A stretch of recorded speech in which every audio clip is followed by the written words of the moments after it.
ဘာတောင်းယူသွားလဲဆိုတော့ဣဇက်ကသူ့အဖေကဖယားကိုနံပါတ်1နေရာထားတာကိုသူမြင်သွားတဲ့ခါမှာသူကလည်းနံပါတ်1နေရာပြန်ထားတက်လာတာမှတ်ထားညီကိုမောင်မတို့သားသမီးတွေကိုတင်တို့မပြောနဲ့တင်တို့လက်တွေ့ပြသွားပြောလို့မပြောင်းလဲဘူးပြရင်ပြောင်းလဲတယ်သားသမီးတွေပြောင်းလဲဖို့မပြောနဲ့ညီကိုမောင်မတို့ပြောလို့မရဘူးပြရတာအသက်တာမှာဆူတောင်းပါလို့သားသမီးတွေမပြောပါနဲ့သင်ကိုယ်တိုင်ဆူတောင်းနေတော့သူဖြစ်ပါစေအင်းတို့ဖယားနဲ့သွားကြနော်လို့ရှောက်မပြောပါနဲ့ကိုယ်တိုင်ဖယားနဲ့သွားပါတတ်တည်ရှိလာရဲ့ကလေးတွေကမျက်ကန်းလေးတွေမဟုတ်ဘူးသူတို့မြင်လာတယ်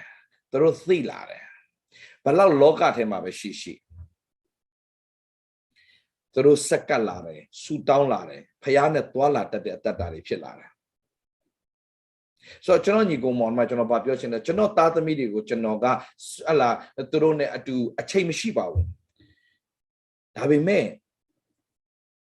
မနေ့ကကျွန်တော်သားကြီးကိုမြင်တဲ့အခါမှာကျွန်တော်ကြီးတို့ချီးမွမ်းလာကြတော့သူလုံးဝကိုးကွယ်တတ်တယ်